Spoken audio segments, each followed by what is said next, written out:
दिल्ली के जंतर मंतर पर उतरकर अपनी मांगों को लेकर धरना प्रदर्शन करना पड़ रहा है। क्या कुछ मांगे हैं, क्या कुछ उद्देश्य हैं, इनसे जानते हैं। और तमाम सहारा के जो कर्मचारी हमारे साथ मौजूद हैं, आखिर क्या मजबूरी आ पड़ी कि इतना बड़ा नाम और देश के बड़ी कंपनियों में शुमार सहारा के कर्मचारी दिल्ली के जंतर मंतर पर खड़े हैं। क्या कुछ मांग थी, क्या कुछ मजबूरियां हैं जो आप आज दिल्ली के जंतर मंतर पर प्रदर्शन कर रहे हैं? बस एक ही मांग है हमारी और एक ही नारा है कि हमारे 24,000 करोड़ रुपए वापस करो।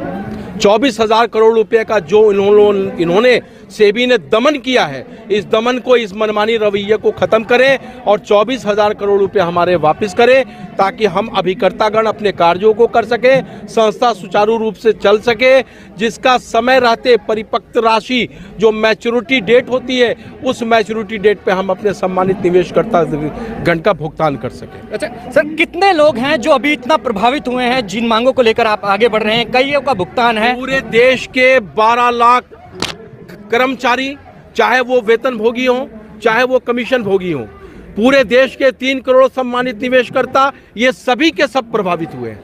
आपको मैं एक छोटा सा उदाहरण देता हूं कि एक छोटे रेहड़ी लगाने वाला भाई मेरा प्रतिदिन 10 रुपया जमा करता है और वो दिल्ली के किसी बाहरी शहर का रहने वाला है। वो दीपावली के अवसर पे खोलता है एक खाता, प्रतिदिन जमा करता है और आगामी आने वाले दीपावली के मौके पे वो अपने मैच्योरिटी राशि लेकर अपने गांव को जाता है। इस प्रकार से लोग 10-10 रुपया इकट्ठा करके, 100-100 रुपया इकट्ठा करके हमसे एक समय अवधि पे हमेशा भुगतान लिए हैं और लेकर अपने गाँव जाए, इंजॉय करते हैं, अपनी बिटिया की शादी करते हैं, अपने कारोबार को करते हैं। आज हमारा कमिटमेंट फेल है सेबी के दमन की वजह से। हमने जो कमिटमेंट किया था, जो समय अवधि दिया था कि क्या लगता है सेबी जो है अपनी नीयत साफ नहीं है? कहीं ना कहीं सेबी की नीयत शुरू से गंदी है। देश की आजादी के बाद हजारों कंपनियों का दमन किया, सारी कंपनियों के निवेशकर्ताओं के धन को रख लिया और आज भी उन निवेशकर्ताओं के धन की वापसी नहीं हुई। लेकिन ये दमन नहीं होने देंगे। सेबी को ये आह्वान है कि सारा इंडिया परिवार के जितने भी निवेशकर्ता हैं और जो भी पैसा है वो आप वापिस करें। आपको जो जांच करनी है हम अभिकर्ताओं से पूछो, उन दोनों योजनाओं का डबल भुगतान है। हमने उसको या तो पुनर्निवेश कराया या तो हमने उसका पेमेंट किया है। डबल भुगतान नहीं हो सकता और दमन है ये कि इसे भी लिया जाए और 12 लाख लोगों को रोड पे छोड़ दिया जाए, बेरोजगारी की स्थिति पैदा हो जाएगी। इसलिए सेबी की मनमानी रवैया को हम लोग चलने नहीं देंगे। अच्छा, डिमांड्स जो है, डिमांड्स नहीं मानी गई तो क्या कुछ अगला स्टेप होगा? डिमांड नहीं मानी गई, क्यों नहीं मानी जाएगी? कोई गलत बात थोड़ी ना है। जब पैसा आपका नहीं है तो आप हमारी बातों को क्यों नहीं मानोगे? आपने हमें धैर्य, एक धैर्य की सीमा होती है, 8 साल हम लोगों ने धैर्य किया और हर तरह से प्रिंट मीडिया, इलेक्ट्रॉनिक मीडिया के माध्यम से आपने सहारा प्रकरण के बारे में सुना।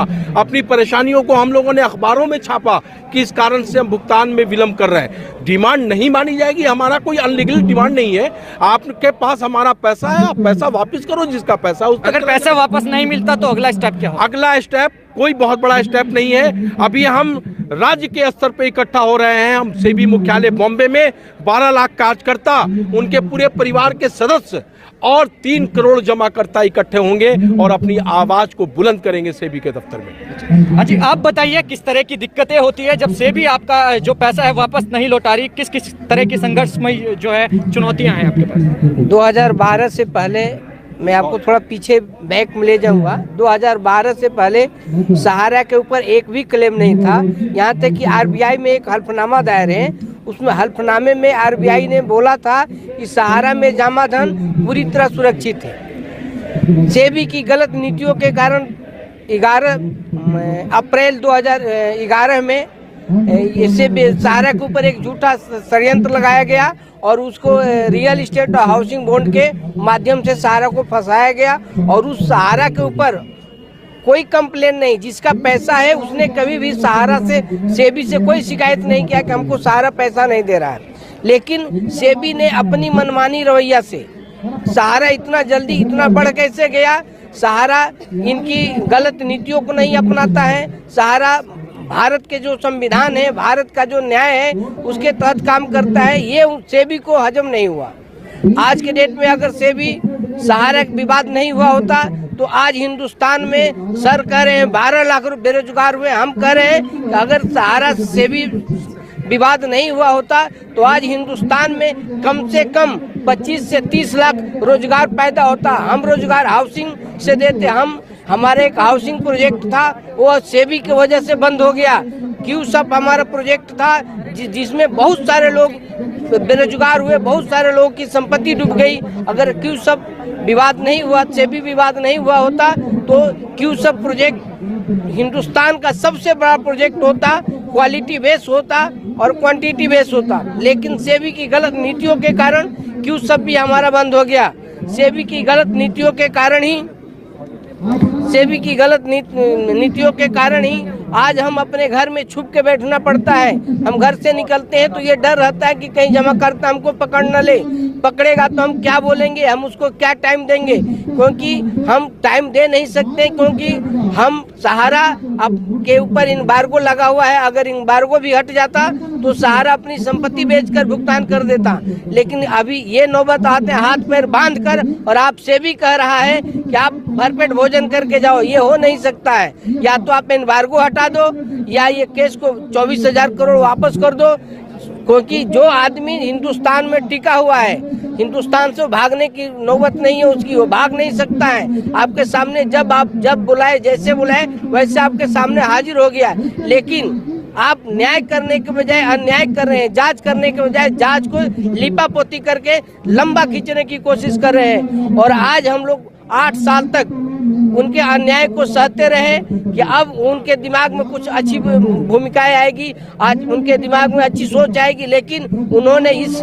शालीनता को कमजोरी समझ लिए, जबकि ये शालीनता हमारी कमजोरी नहीं है, हमारी ताकत है। सहारा श्री कभी भी हमको गैर तरीके से आंदोलन या गैर तरीके से कोई बात करने के लिए प्रेरित नहीं किए। आज हम लोग अपने मन से दुखित होकर, जमाकर्ता के घर जाते हैं, उनकी हालात देखकर ऐसे लगता है कि हम बहुत बड़े गुनहगार हैं। हम उसके साथ अगर 2 रुपया का हेल्प नहीं कर सकते हैं, हमसे बड़ा पापी कोई नहीं है। जबकि सबसे बड़ा पापी सेबी है। सेबी के वजह से कितने लोग आत्महत्या कर लिए, सेबी के वजह से कितने घरों में चूल्हा नहीं जलता है, सेबी के वजह के कितने लोगों की बेटी बहन की शादी नहीं होती है। तो यहाँ केवल पुरुष ही नहीं बल्कि महिलाएं भी इस प्रदर्शन में पहुंची है।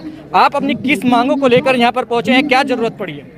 जरूरत ये है कि डिपॉजिटर बहुत परेशान हैं और हम लोग उनको समझा के थक गए हैं। 9 साल हो गए हैं युद्ध लड़ते, लेकिन अब सब्र का इंतहा हो गई है। बहुत परेशान है हमें डिपॉजिटर, उन लोगों का भुगतान करने के लिए हम लोग बहुत परेशान हैं। अब सेबी से यही हमारी रिक्वेस्ट है आखिर में कि हमारा पैसा हमें वापस दो, ताकि हमारा डिपॉजिटर जो इतना परेशान हो रहा है वो अपना खुशहाल जिंदगी जी सके।